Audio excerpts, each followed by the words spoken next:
სარფის სანაპირო ზოლში ინფრასტრუქტურის მოწყობა იგეგმება. ხელვაჩაურის მერია პლაჟზე ჩასასვლელი კიბეების, პანდუსისა და ხის ბილიკების მოწყობას აპირებს. სამუშაოებისთვის ადგილობრივი ბიუჯეტიდან 127,294 ლარია გამოყოფილი. ტენდერი მიმდინარე წლის 22 მარტს დაიწყება და 27 მარტს დასრულდება. ხელვაჩაურის ვიცე-მერის თქმით, ინფრასტრუქტურული სამუშაოები ზაფხულის სეზონისთვის უნდა დასრულდეს. რაც შეეხება სხვა საპლაჟო ინვენტარს, მაგალითად საშხაპეებსა და გასახდელებს, როდის განათავსებენ მათ სანაპიროზე, მირიან კვირიტიძე ვერ გვისახელებს.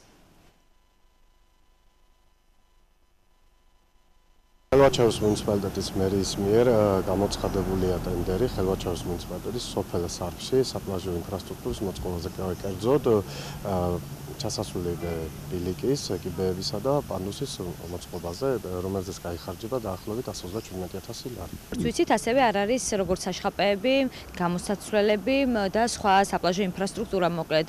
ამ მიმართულებით თუ იგეგმება ტენდერის გამოცხადება და ეს თუ იქნება მამზაბ. როგორც აღნიშნეთ, პირველ ეტაპზე იგეგმება ჩასასვლელი კიბეების, ბილიკებისა და ადაპტირებული პანდუსის მოწყობა. იქნება თუ არა ტენდერი გამოცხადებული როგორც საშხაპეებზე, ასევე გასახდელებსა და სხვა კონსტრუქციებს. ამ ეტაპისათვის არა, მაგრამ შემდგომში იქნება გამოცხადებული მერიის მიერ შემდგომ ეტაპზე.